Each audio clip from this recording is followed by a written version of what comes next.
guys, this is exactly what we do at rehearsal every day. It looks like we don't know what we're doing, but we really do. Not my lover, she's just a girl, claims that I am the one, but the kid is not my son.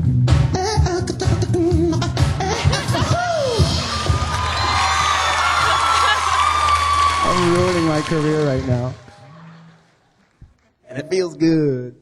Hi, my name is Jennifer. My question is there any specific occurrence growing up that directly affected your drive to become musicians and define who you are today? That's an awesome question. I think probably every one of us has a unique answer. But you know what? Come to think of it, it'll probably be the same type of answer. But I'm just going to pass it around.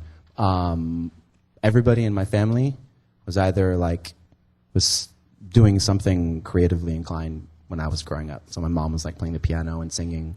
My grandfather would sing my brothers and I to sleep with his nylon string guitar. And just when that stuff's around, I think that you unconsciously just do what it feels right to do, which is just to make music. So that's me.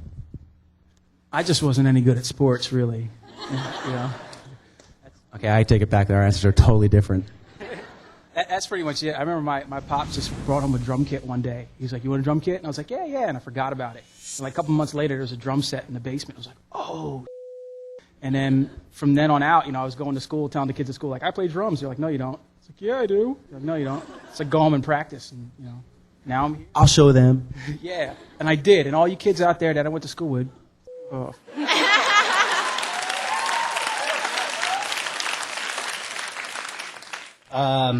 I'd say Purple Rain Prince is what really got me noticing the drums. And then a few years after that, my neighbor was Steven Adler, the first drummer from Guns N' Roses. So when I was 13, 14, he'd wake me up at 2 in the morning while my parents were livid. And I was sitting up going, this is cool. So a couple years later, I started playing drums. Guys' answers are so cool. What was the question? I don't have my ear things in. What inspired Mike? Hold on, check it out. So, Mike, what inspired you to make music growing up?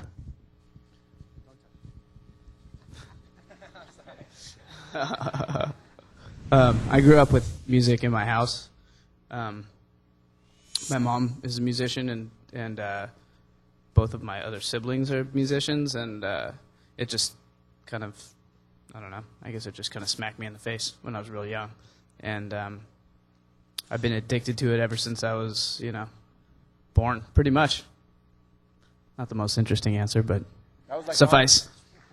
I was just copying Brandon. It was like mine. I was copying Brandon.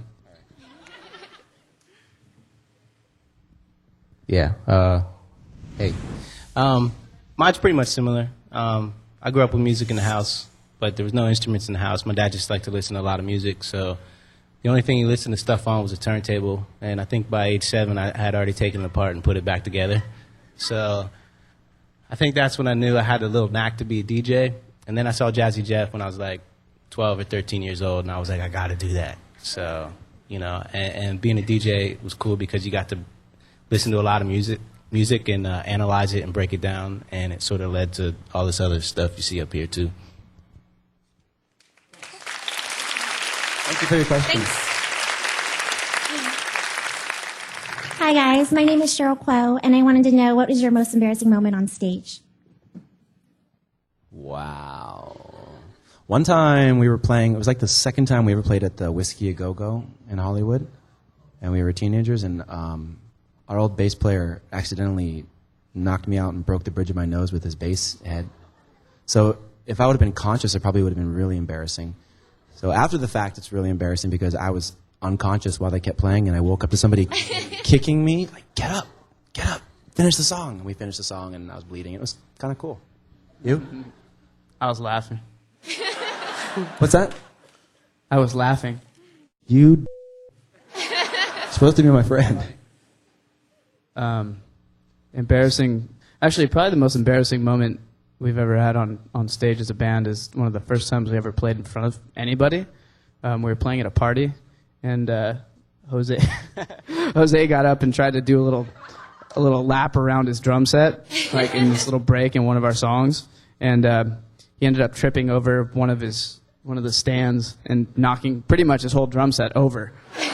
And we had to stop, and some football guys told us we sucked, and so fuck all you guys.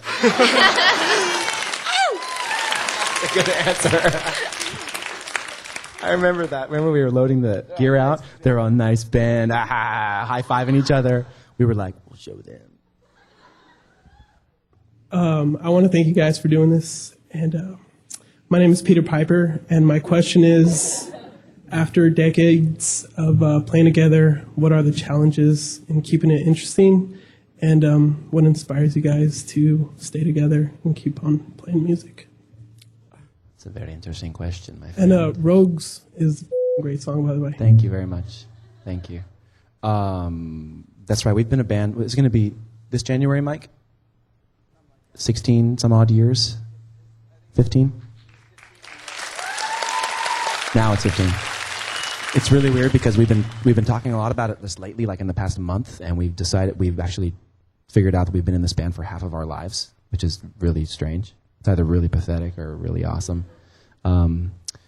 Wow. The challenges,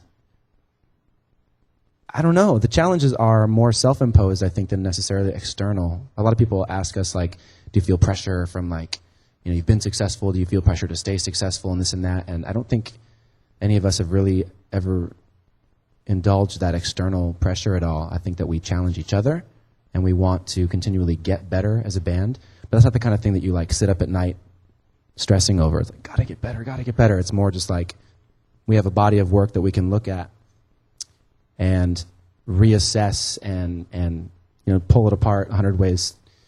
And then we start writing new music and we know what we've already done. And then so there's all this room to improve. So does that make any sense? Is that it?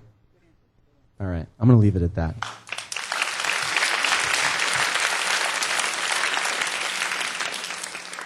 Hi, I'm Tom, and your music's really positive and inspirational, and it's helped me greatly on my path towards enlightenment.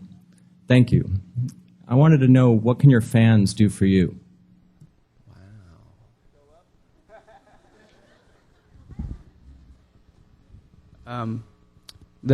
I guess the best thing that our fans can do for us, or the thing that we appreciate the most, is when they come to see us play and they sing the words back to us and play air guitar and air drums and stuff like that.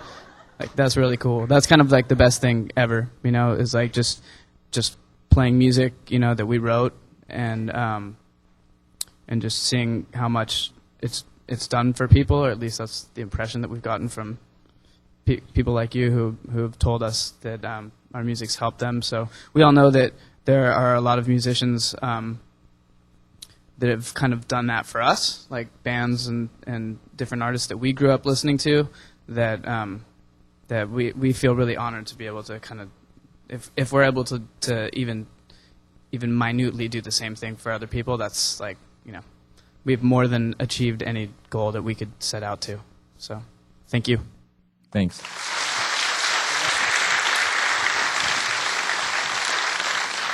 Thanks for your questions, boys and girls. It's time for us to play more music now.